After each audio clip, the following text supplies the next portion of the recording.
Ever wondered if those shiny new electric quads are worth the hype?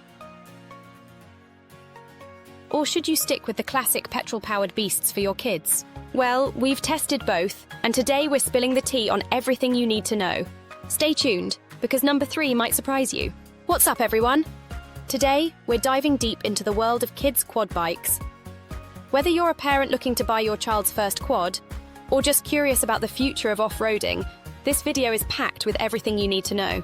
Let's kick things off with what really matters: performance. Electric quads are like your morning coffee. Instant power. The moment you twist that throttle, you're off. No waiting around, no warm-up needed. But here's where it gets interesting with petrol quads. That classic engine rumble, the traditional power delivery, it's all part of the authentic off-road experience that many of us grew up with. Quick question. Have you ever tried explaining to a 7-year-old how to use a choke? Yeah, thought so. This brings us to the next point. Now let's talk real-world stuff. Electric quads are proper simple to maintain. Plug it in, charge it up, job done. No oil changes, no fuel mixing, no mess on your garage floor. But petrol quads, they're like having a pet. They need regular attention, oil changes, fuel top-ups, and the occasional tune-up.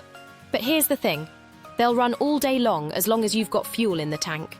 Speaking of running all day, remember when we used to spend entire weekends riding? Well, that brings use to something crucial. Safety features on electric quads are pretty impressive these days. Most come with adjustable speed settings, brilliant for when the little ones are just starting out. Plus, they're whisper quiet, so your neighbours won't be giving you the evil eye. Petrol quads, though, they're a bit more old school. You'll need to be more hands-on with teaching proper throttle control, but that might actually help develop better riding skills in the long run. Electric quads might make your wallet cry initially, but they're cheaper to run in the long term. No more trips to the petrol station, just a tiny bump in your electricity bill. Petrol quads are usually cheaper to buy, but factor in fuel costs and maintenance, and things start adding up rather quickly. Here's something to think about. Electric quads are proper eco-friendly. No emissions, minimal noise, perfect if you're conscious about your carbon footprint or have limited riding space.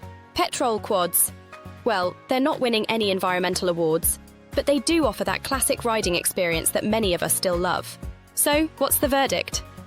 If you're after something low maintenance, quiet, and eco-friendly, go electric. But if you want that traditional quad experience and don't mind a bit of maintenance, petrol might be your best bet. Remember, both options have their place. It really depends on what matters most to you and your kids. Drop a comment below telling me which team you're on. Team electric or team petrol? Don't forget to hit that like button if this helped, and subscribe for more honest reviews. Catch you on the trails!